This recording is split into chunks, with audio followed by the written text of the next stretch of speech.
Welcome to orchid Bangladesh. আজকের পর্বে আপনাদেরকে দেখাবো কিভাবে অর্কিড বা অন্যান্য গাছ থেকে বিভিন্ন পোকামাকড় দূর করতে হয়।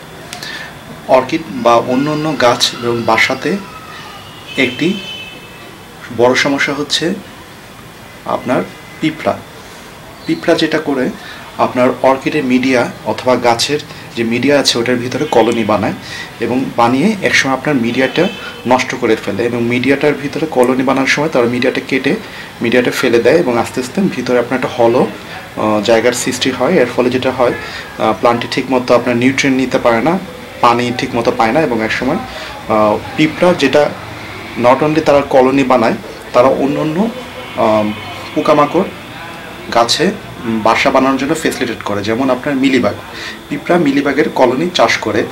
পিঁপড়া যে গাছে আসবে এটাতে দেখা যাবে একসময় আস্তে আস্তে মিলিবাগও হবে এবং আপনার যদি যতই মিলিবাগের ওষুধ দেন না কেন দেখা যাবে মিলিবাগটা নষ্ট হয় না। কারণ হচ্ছে মিলিবাগটা মারা খুবই টাফ এবং পিঁপড়া যেটি করে মিলিবাগ ধ্বংসকারী পোকাগুলো মেরে ফেলে যেন মিলিবাগটা গাছে ঠিকমতো থাকতে পারে।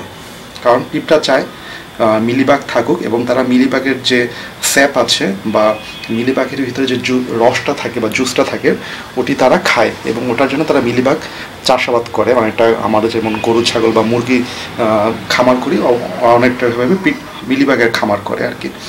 সো আপনার মিলিবাগ তাড়াতে চাইলে এবং গাছের হেলথ ভালো রাখতে চাইলে প্রথমে আপনার পিঁপড়াকে তাড়াতে হবে।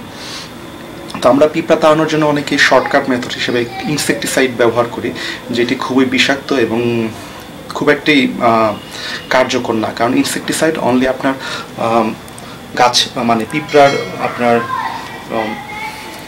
নিউরোলজিক্যাল বা অন্যান্য অঙ্গে অ্যাটাক করে এবং যেই পিঁপড়াগুলো সামনে থাকবে বা গাছে থাকবে আপনার বা ইনসেকটিসাইডের স্পর্শে আসবে স্প্রে করার সময় শুধু ওই পিঁপড়াগুলোকেই তারা এফেক্ট করে এবং এই ইনসেকটিসাইডগুলো বেশ নিউরোটক্সিক, যেহেতু আমাদের যখন আমরা ব্যবহার করব তখন আমাদের হেলথের জন্য বা স্বাস্থ্যের জন্য এটি বেশ ক্ষতিকর।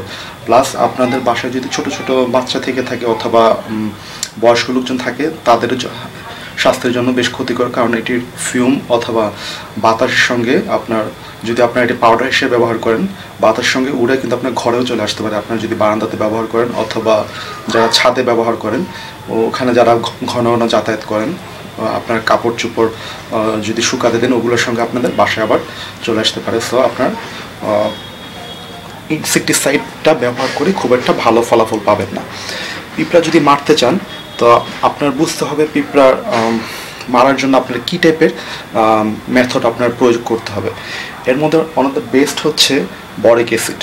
বরিক অ্যাসিড এমনভাবে কাজ করে, পিঁপড়া যখন বরিক অ্যাসিড খায় তো পিঁপড়ার যেটা হয় ওর ভিতরে আস্তে আস্তে ডিহাইড্রেশন হয় এবং ডিহাইড্রেশন হয়ে পিঁপড়াটা ডিহাইড্রেশন থেকে একসময় মারা যায়।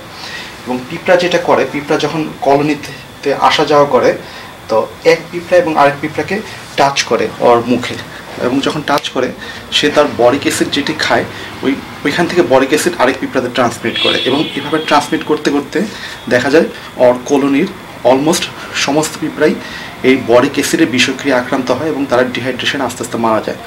এর ফলে যেটা হয়, আপনার যদি আপনার বরিক অ্যাসিডটা যদি আপনার 10টা পিঁপড়া বা 100টা পিঁপড়াও খেয়ে থাকে দেখা যায় আস্তে আস্তে পুরো কলোনির পিঁপড়াগুলোর উপরে এটি এফেক্ট করে থাকে। এটি হতে হতে আপনার 7 দিন থেকে 8 দিন সময় লাগবে এবং আপনাকে একটু ধৈর্য ধরে রিপিটেড অ্যাপ্লাই করতে হবে এবং এর ফলে যেটা হবে আপনার বাসার সমস্ত পিঁপড়া একসময় মারা যাবে এবং এটি আপনার নট অনলি এফেক্টিভ, আপনার এটি অনেক স্বাস্থ্যসম্মত এবং প্রয়োগ করা বেশ সহজ, খুব মেসি কিছু না। তো আপনারা কীভাবে এটি অ্যাপ্লাই করবেন? এটি অ্যাপ্লাই করার নিয়ম হচ্ছে আপনার প্রথম ধরেন 1 চামচ চিনির সাথে বা 2 চামচ চিনির সাথে 1 চিমটি বা 2 চিমটি পরিমাণে বরিক অ্যাসিড মিশাবেন, মিশিয়ে ওটির সঙ্গে পানি মিক্স করবেন। পানি মিক্স করে এটাকে শিরার মতো মিষ্টি শিরার মতো একটি কনসিস্টেন্সি নিয়ে আসবেন। আসার পরে ওটি যেখানে পিঁপড়া আছে ওই রসটি যেখানে আশেপাশে পিঁপড়া আছে ওখানে ছড়িয়ে রাখতে পারেন। তো দেখবেন পিঁপড়া সেটি খাওয়া শুরু করবে এবং খাওয়া শুরু করার পরে একটি পিঁপড়ার থেকে আরেকটি পিঁপড়া আসতে থাকবে এবং টাচ করে করে এটা তার কলোনি পর্যন্ত সে এই রসটি নিয়ে যাবে।